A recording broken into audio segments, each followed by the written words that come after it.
It was a quiet morning in the small town of Willow Creek, where the sun rose gently behind the hills, scattering golden light across the sleepy rooftops.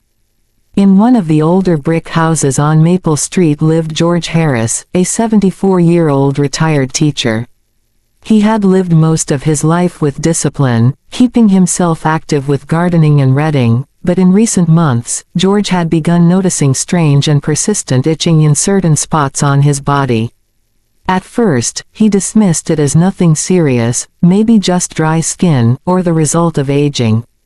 But as the weeks passed, he realized these itchy patches were returning, always in the same places, and often at night when the house was silent and his thoughts were loudest. George was not a man to worry easily. He had survived difficult times, the loss of his wife 10 years ago, the challenges of raising his children alone, and even a mild stroke 5 years earlier. But this itching unsettled him. It wasn't just the discomfort, it was the nagging thought that his body was trying to tell him something he couldn't yet understand. The first spot appeared near his chest, just above the heart. He scratched it absent-mindedly during his morning walks, thinking it might be due to sweat or the wool of his old sweaters. The second was on his left arm, just below the elbow, where the skin often tingled with a peculiar burning itch. Then came the others, 6 in total, scattered across his body like quiet warnings written in invisible ink. One night, unable to sleep, George sat on the edge of his bed, rubbing the inside of his wrist where the itch was strongest. He thought of his father, who had died of a sudden heart attack at the age of 70. He remembered his father's complaints in the weeks before, strange aches, odd sensations that everyone dismissed as just old age. George shivered at the memory. Could these itchy spots be more than just skin deep? The next morning, his daughter Emily came to visit. Emily was a nurse at the local hospital, and though she often worried about her father, she admired his independence. As she poured him a cup of tea, George hesitated before mentioning the itching. "Emily," he began slowly, "have you ever heard of itching being connected to the heart?" She looked up sharply, concern flickering across her face. "Why do you ask?" George explained, describing each of the 6 places where the itching seemed to flare up most often: over his chest, the inside of his left arm, the upper back near his shoulder blade, the palms of his hands, the back of his neck, and his lower legs. Emily listened carefully, her medical mind piecing together possibilities. "Dad, it could be something simple, like eczema or circulation issues. But, you're right. Sometimes, certain skin symptoms can be connected to deeper problems, even the heart. I think it's worth checking." George nodded but felt uneasy. Doctor's visits had always made him anxious, not because he feared medicine, but because he feared what he might hear. Still, he knew Emily was right. Later that week, George sat in Dr. Patel's office, a kind physician who had known him for years. Dr. Patel examined his skin, asked about his health history, and listened patiently as George described the itching. "It's interesting, Drive," Patel said thoughtfully, "that the itching appears in specific places. Sometimes, persistent itching in older adults can be linked to circulation issues, which in turn may be connected to the heart. I'd like to run some tests, blood work, an ECG, maybe even a stress test." George agreed, though with a heavy heart. As he left the clinic, he felt as though he had stepped into a mystery, one where his own body was both the storyteller and the riddle. That night, the itching returned, more persistent than ever. George lay awake, staring at the ceiling, thinking of how the human body sends whispers of warning long before it cries out in pain. He wondered if he was hearing those whispers now. George returned home from Dr. Patel's office with a folder of test appointments and a mind clouded with uncertainty. The house felt unusually quiet that afternoon, the ticking of the grandfather clock echoing louder than usual in the living room.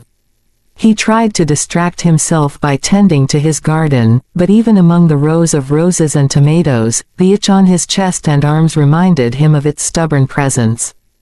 Emily called in the evening, her voice steady but tinged with concern.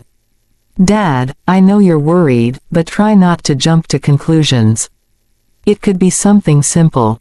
Still, I've been reading about how skin can sometimes reflect heart or circulation problems.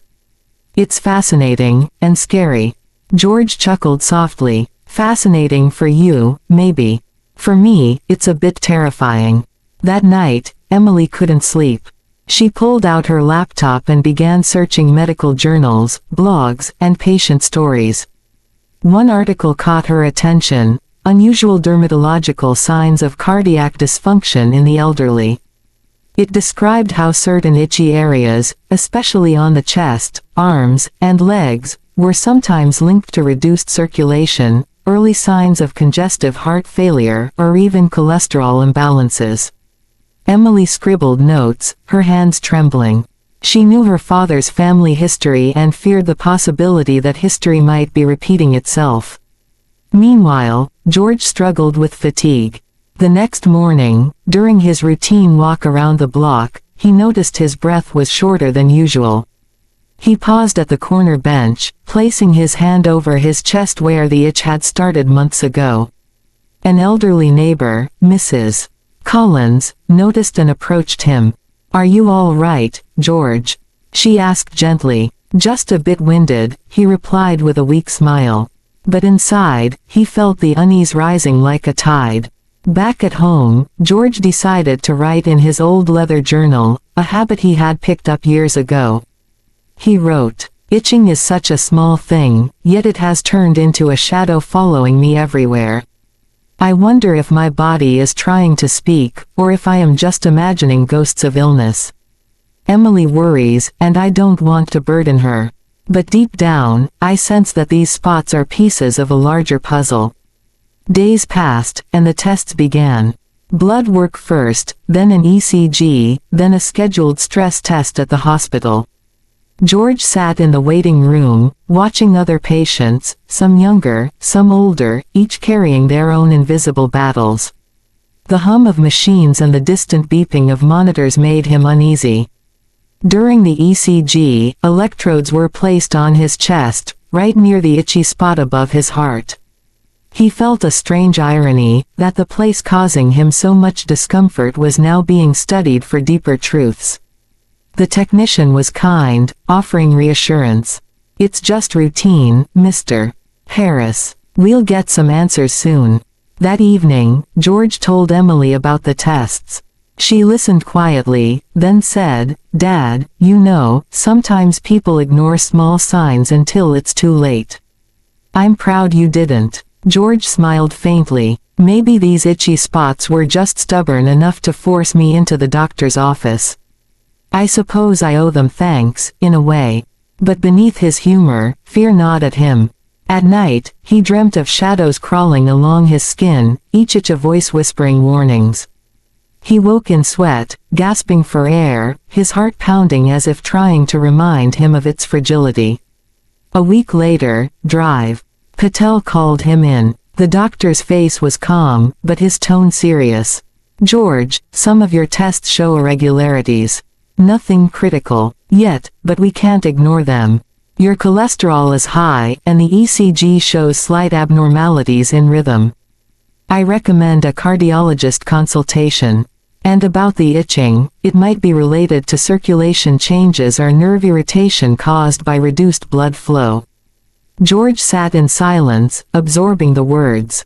The itchy spots were no longer just a nuisance, they had become signals, warnings carved into his skin.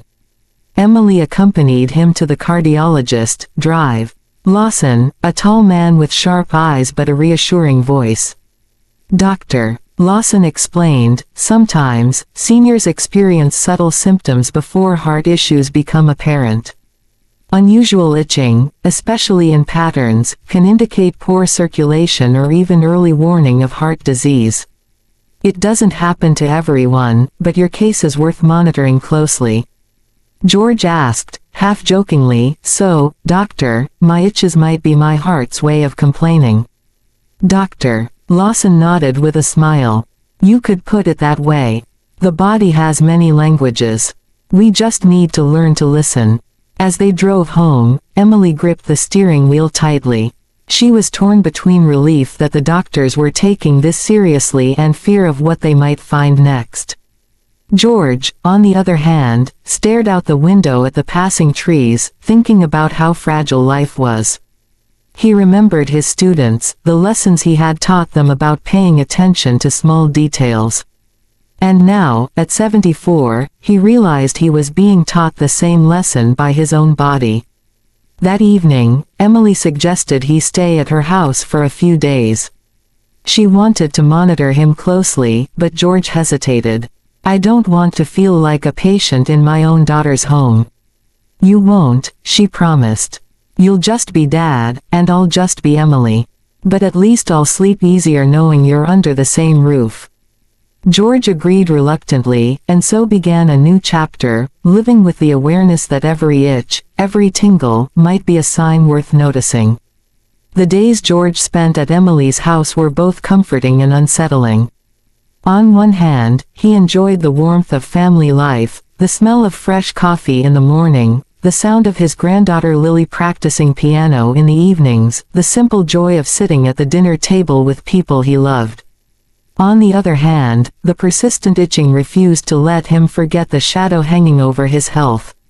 Each flare-up seemed to whisper a reminder, something inside him was not right.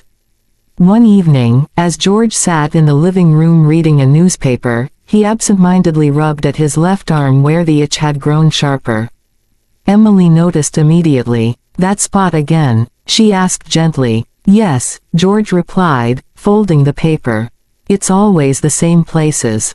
It's like a map drawn on me that no one can quite read." Emily frowned, her medical instincts sharpening.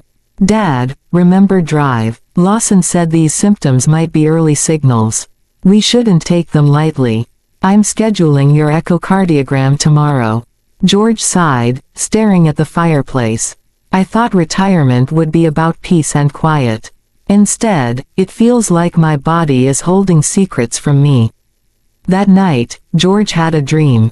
He was standing in a dark corridor, each door marked with the name of one of his itchy spots: chest, arm, back, neck, palms, legs. He felt drawn to open them, but each time he reached for a handle, a loud heartbeat echoed in the darkness, pulling him back. When he woke, his palms were itching intensely, and his chest felt tight. Emily rushed into the room when she heard him coughing. "Dad, are you okay?" "I'm fine," he muttered, though his trembling hands betrayed him. The next day, at the hospital, the echocardiogram revealed more than George wanted to know. "Dr. Lawson explained carefully, there's some stiffness in your heart muscle and reduced efficiency in pumping blood. It's not heart failure yet, but it's a warning. Your itching may be related to poor circulation, possibly small nerve endings reacting to reduced blood supply." George sat quietly, absorbing the words. He thought of the dream, the doors he couldn't open. "So the itching is like the knocking?" he asked softly. Dr. Lawson nodded. "That's one way to see it. Your body is knocking before the crisis comes. The question is, will you answer it in time?" The ride home was silent. Emily kept glancing at her father, her mind racing with worry. George, meanwhile, stared at his own hands, feeling both betrayed and grateful, betrayed that his body was faltering, grateful that it had given him warnings. Later that week, George tried to return to his garden. He knelt among the roses, trimming dead petals, when a sudden dizziness overcame him. His vision blurred, and he clutched the soil to steady himself. The itch on his chest burned like fire. Emily, who had been watching from the kitchen window, rushed out. "Dad, sit down," she cried, helping him to the bench. For the first time, George didn't protest. He leaned heavily against her, breathing raggedly. Maybe I should stop pretending this is just a nuisance," he admitted. That evening, Emily sat with him on the porch. "Dad, you've always been strong, always the one taking care of others. But now, it's time to let us take care of you. These itchy spots, they're not just skin deep. They're signals. Please, let's follow through with every test, every treatment. George looked at her, his eyes weary but tender. I don't fear death, Emily. What I fear is leaving you and Lily before my time. If these cursed itches are truly warnings, then maybe they've given me a second chance to fight back. The next morning, Emily helped him start a new routine. Healthier meals, light walks, medications as prescribed. But most importantly, she encouraged him to write down each episode of itching, where it happened, when it happened, and how he felt during it. The journal became George's companion, a silent witness to his battle. Weeks passed, and patterns emerged. The chest itching often came with shortness of breath. The arm itching flared during stress. The palms burned when he was fatigued. Each note in the journal became a breadcrumb on the path toward understanding his condition. But the story was far from over. The sixth spot, the itch on his lower legs, suddenly grew worse, keeping him awake for hours. One night, Emily found him pacing the hallway, scratching at his calves. Alarmed, she checked his legs and noticed swelling. Her heart raced. She knew this could mean fluid retention, another sign of cardiac trouble. Dad, we're going to the hospital. Now, she insisted. George didn't argue. For the first time, he felt the weight of what his body was telling him. The hospital corridors smelled faintly of antiseptic and carried the distant hum of machines, monitors, ventilators, infusion pumps, all blending into a soundtrack of vulnerability. George sat in a wheelchair as Emily pushed him toward the cardiology ward. His legs felt heavy, swollen, and the itching along his calves had turned almost unbearable. Each scratch brought only momentary relief before the burning sensation returned. Dr. Lawson met them at the ward entrance. His expression was firm, but kind. George, I'm glad Emily brought you in. Swelling in the legs combined with itching can mean fluid buildup, often tied to heart strain. We'll need to run some urgent tests. George managed a weak smile. I suppose my body has been shouting, and I finally decided to listen. They admitted him for observation. Electrodes were placed on his chest again, IV lines threaded into his veins, and nurses checked his vitals every hour. Emily never left his side. She read to him from his favorite book of poetry in the evenings, hoping the words might ease his restless mind. But the itching continued, each flare-up reminding them that beneath the surface, his heart was struggling. Late at night, George found himself staring at the ceiling tiles, tracing imaginary constellations among the patterns. He thought of his wife, Margaret, and wondered if she had felt something similar before her illness. He whispered into the stillness, I'm not ready yet, Maggie. Not just yet. The next morning, drive. Lawson entered with the latest test results. George, your echocardiogram shows moderate dysfunction. The heart isn't pumping as efficiently as it should, and the fluid in your legs confirms it. The itching is likely from poor circulation and fluid irritating the skin and nerves. We're starting you on diuretics and adjusting your medications. George listened quietly, then asked, so the 6 itchy spots, they're not just coincidence? Doctor. Lawson shook his head. No, each of those areas, chest, arm, back, neck, palms, and legs, can reflect compromised circulation or nerve response when the heart struggles. Your body has been telling the story long before the machines confirmed it. Emily squeezed her father's hand.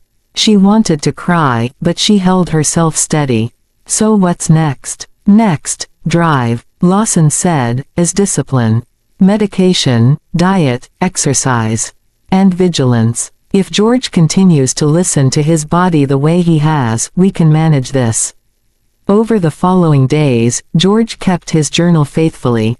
Every time the itching flared, he noted the location, the time, and what he had been doing. The entries read like a code only his body could write. 9:45 a.m., itch on chest after climbing stairs, slight shortness of breath.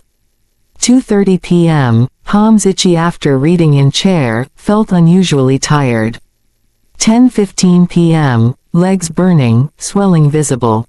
Emily noticed that the episodes often corresponded with times his heart was under stress. "Dad, your journal is like a medical map. It's proof that symptoms speak if we pay attention." George chuckled. "So I've become my own research subject." But behind the humor, fear lingered. He often wondered how much time he had left. At night, when Emily had gone home to rest, he lay awake listening to the beep of the heart monitor. Each sound was a reminder of both life and fragility. One night, the itching grew unbearable. He clawed at his chest until the nurse hurried in, worried about the sudden alarm on his monitor. She calmed him, adjusted his medication, and held his hand until he settled. The kindness reminded him of Margaret again, and for the first time in weeks, he allowed himself to cry. The next morning, Emily found him pale but determined. "Dad," she said softly, "don't hide your pain from me. I can see it. You don't have to carry this alone." George looked at her with tear-bright eyes. "I'm not afraid of the itching anymore, Emily. I'm afraid of leaving you before I've taught you everything I promised." Emily hugged him tightly. "You've already taught me the most important thing, that listening, truly listening, can save a life." And with that, part 4 of his journey deepened, not just a battle with disease, but a bond of love and resilience between father and daughter. George returned home after nearly 2 weeks in the hospital. Emily had prepared everything: new medications neatly arranged in a pill box, a lighter diet menu pinned to the fridge, and even a comfortable recliner in the living room to help him elevate his swollen legs. Though he felt weaker than before, George was grateful to be back among the familiar smell of books, the ticking of the grandfather clock, and the roses in his garden. But the itching still haunted him. It wasn't constant anymore, yet it appeared like an old enemy at unexpected hours, sometimes in his chest after climbing the stairs, sometimes in his palms when he tried to carry groceries, sometimes in his legs during the evening news. Each time it came, he felt reminded that his heart was walking a narrow path. Emily visited every evening after work, carefully observing her father's condition. "Dad," she said one night as they sat on the porch, "I've been thinking. The doctors explain the itching in medical terms, but maybe it's more than that. Maybe it's your body's way of keeping you alert, making sure you don't ignore the signs again." George smiled faintly. "So you think the itching is like a messenger? A stubborn one, at that." "Yes," Emily said, "a messenger you can't silence until you listen." George thought about it long after Emily had gone home. The 6 itchy spots felt symbolic to him now, almost like chapters in a book he hadn't finished reading. Each spot seemed to mark a lesson about his health, his resilience, and his relationship with his daughter. As the weeks passed, George grew stronger. The swelling in his legs reduced, his breathing steadied, and even the itching became less severe. But one evening, as he trimmed the roses, the itch on his chest returned with a vengeance. Alongside it came a tightness that spread across his ribs. George froze, clippers falling from his hand. He gripped the fence for balance, sweat trickling down his forehead. Emily, who had arrived early that day, saw him through the window and rushed outside. "Dad," she shouted, catching him just before he collapsed. His lips were pale, his body trembling. They rushed to the hospital once more, George drifting in and out of consciousness. In the emergency room, Drive. Lawson explained, "He's had an angina episode. Not a heart attack yet, but dangerously close. The itching, the swelling, the fatigue, they've all been warnings. This is the body's last attempt to call for help before the storm." Emily clutched her father's hand as tears streamed down her face. "Please, Dad, hold on. We still have time." George opened his eyes weakly, his voice barely above a whisper. "I'll fight, I'm not done yet." That night, as machines monitored every beat of his heart, George reflected on the journey he had traveled. The 6 itchy spots were no longer just random irritations. They were signals, warnings, even blessings in disguise. Without them, he might never have sought help in time. Without them, Emily might never have understood how fragile life truly was. In the quiet of the hospital room, George whispered to himself, every itch, every discomfort, it was life's way of telling me to value the days I have left. And with that realization, he drifted into a restless but hopeful sleep, ready for whatever came next. The weeks after George's angina scare were a fragile but transformative time. Back at home, every day felt borrowed yet precious. Emily insisted on staying with him more often, sometimes even working from his dining table so she could keep an eye on him. Lily, too, became a constant presence, her laughter filling the house with warmth George hadn't felt in years.